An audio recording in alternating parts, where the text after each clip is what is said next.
विश्वास है भारत की दैविक शक्ति भारत विश्व कल्याण के लिए अहम भूमिका निभाएगा। इस प्रकार के भाव महर्षि अरविंद ने व्यक्त किए थे। मेरी महापुरुषों की बातों में बड़ी श्रद्धा है, मेरी त्यागी तपस्वी ऋषि और मुनियों की बातों में बड़ी श्रद्धा है, और इसलिए मुझे आज लाल किले की प्राचीर से स्वामी विवेकानंद जी के वो शब्द याद आ रहे हैं, जब स्वामी विवेकानंद जी ने कहा था कि मैं मेरी आंखों के सामने देख रहा हूं। विवेकानंद जी के शब्द थे, मैं मेरी आंखों के सामने देख रहा हूं कि फिर एक बार मेरी भारत माता जाग उठी है, मेरी भारत माता जगत गुरु के स्थान पर विराजमान होगी। हर भारतीय मानवता के कल्याण के काम आएगा। ये भारत की विरासत विश्व के कल्याण के लिए काम आएगी। ये शब्द स्वामी विवेकानंद जी ने अपने तरीके से कहे थे।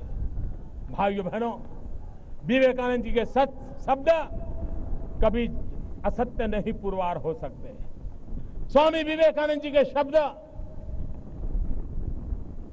भारत को जगत गुरु देखने का उनका सपना, उनकी दीर्घ दृष्टि, उस सपने को पूरा करना हम लोगों का कर्तव्य है। दुनिया का ये सामर्थ्यवान देश, प्रकृति से हरा भरा देश, नौजवानों का देश आने वाले दिनों में विश्व के लिए बहुत कुछ कर सकता है। भाइयों बहनों, लोग विदेश की नीतियों के संबंध में चर्चा करते हैं। मैं साफ मानता हूं, भारत की विदेश नीति के कई आयाम हो सकते हैं, लेकिन एक महत्वपूर्ण बात है जिस पर मैं अपना ध्यान केंद्रित करना चाहता हूं। क्या हम आजादी की जैसे लड़ाई लड़े, मिलजुल करके लड़े थे? तब तो हम अलग नहीं थे, हम साथ साथ थे। कौन सी सरकार हमारे साथ थी, कौन से शस्त्र हमारे पास थे? एक गांधी थे, सरदार थे, और लक्षावधि स्वतंत्र सेनानी थे, और इतनी बड़ी सल्तनत थी। और सल्तनत के सामने हम आजादी का जंग जीते कि नहीं जीते, विदेशी ताकतों को परास्त किया कि नहीं किया, भारत छोड़ने के लिए मजबूर किया कि नहीं किया? हम ही तो थे, हमारे ही तो पूर्वज थे जिन्होंने ये सामर्थ्य दिखाया था। समय की मांग है, सत्ता के बिना, शासन के बिना, शस्त्र के बिना, साधनों के बिना भी इतनी बड़ी सल्तनत को हटाने का काम अगर हिंदुस्तान की जनता कर सकती है, तो हम भाइयों बहनों क्या गरीबी को हटा नहीं सकते? क्या हम गरीबी को परास्त नहीं कर सकते? क्या हम गरीबी के खिलाफ लड़ाई जीत नहीं सकते? मेरे 125 करोड़ मेरे प्यारे देशवासियों, आओ आओ हम संकल्प करें, हम गरीबी को परास्त करें, हम विजयश्री को प्राप्त करें, भारत से गरीबी का उन्मूलन हो, उस सपनों को लेकर के हम चले। और पड़ोसी देशों के पास भी यही तो समस्या है। क्यों न हम सार्क देशों के सभी साथी दोस्त मिलकर के गरीबी के खिलाफ लड़ाई लड़ने का की योजना न बनाएं, हम मिलकर के लड़ाई लड़ें, गरीबी को परास्त करें। एक बार देखें तो सही, मरने मारने की दुनिया को छोड़ करके जीवित रखने का आनंद क्या होता है। यही तो भूमि है जहां सिद्धार्थ के जीवन की घटना थी। एक पंछी को एक भाई ने तीर मार दिया और एक दूसरे भाई ने तीर निकाल करके बचा लिया। मां के पास गए, पंछी किसका, हंस किसका? मां ने पूछा, मारने वाले का, बचाने वाला? मां ने कहा बचाने वाले का। मारने वाले से बचाने वाले की ताकत और होती है, और वही तो आगे जाकर के बुद्ध बन जाता है, वही तो आगे जाकर के बुद्ध बन जाता है। और इसलिए मैं पड़ोस के देशों से मिलजुल करके गरीबी के खिलाफ लड़ाई के लड़ने के लिए सहयोग चाहता हूं, सहयोग करना चाहता हूं।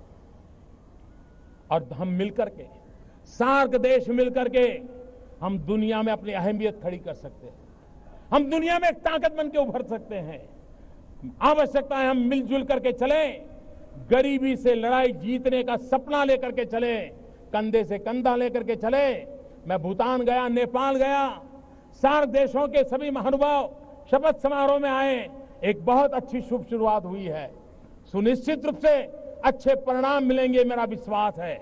और देश और दुनिया में भारत की ये सोच, हम देशवासियों का भला करना चाहते हैं और विश्व के कल्याण में काम आ सके, ऐसा हिंदुस्तान हाथ फहराना चाहता है। इन सपनों को लेकर के पूरा करके आगे बढ़ने का हम प्रयास कर रहे हैं। भाइयों बहनों, आज 15 अगस्त को देश के लिए कुछ न कुछ करने का संकल्प लेकर के चलेंगे। हम देश के लिए काम आए, देश को आगे बढ़ाने का संकल्प लेकर चलेंगे। और मैं आपको विश्वास दिलाता हूं भाइयों बहनों, मैं मेरे सरकार के साथियों को भी कहता हूं, अगर आप 12 घंटे काम करोगे तो मैं 13 घंटे करूंगा, अगर आप 14 घंटे काम करोगे तो मैं 15 घंटे करूंगा। क्यों? क्योंकि मैं प्रधानमंत्री नहीं, प्रधान सेवक के रूप में आपके बीच आया हूं। मैं शासक के रूप में नहीं, सेवक के रूप में सरकार लेकर के आया हूं। और भाइयों बहनों, मैं विश्वास दिलाता हूं, यह देश उसकी एक नियति है, विश्व कल्याण की नियति है। ये विवेकानंद जी ने कहा था, यह नियति को पूर्ण करने के लिए यह भारत का जन्म हुआ है, यह हिंदुस्तान का जन्म हुआ है। इसकी परिपूर्ति के लिए 125 करोड़ देशवासियों ने तन मन से मिलकर के राष्ट्र के कल्याण के लिए आगे बढ़ना है। मैं फिर एक बार देश के सुरक्षा बलों को, देश के अर्धसैनिक बलों को, देश के सभी सिक्योरिटी फोर्सेस को मां भारती की रक्षा के लिए उनकी तपस्या, त्याग, उनके बलिदान, उनका गौरव करता हूं। और मैं देशवासियों को कहता हूं, राष्ट्रयाम जागरयाम वयम, eternal vigilance is the price of liberty. हम जागते रहो, सेना जाग रही है, हम भी जागते रहें और देश नए कदम की ओर आगे बढ़ता रहे। इसी एक संकल्प के साथ आगे बढ़ना है। सभी मेरे साथ पूरी ताकत से बोलिए, भारत माता की, भारत माता की, भारत माता की जय हिंद, जय हिंद, जय हिंद, वंदे वंदे वंदे।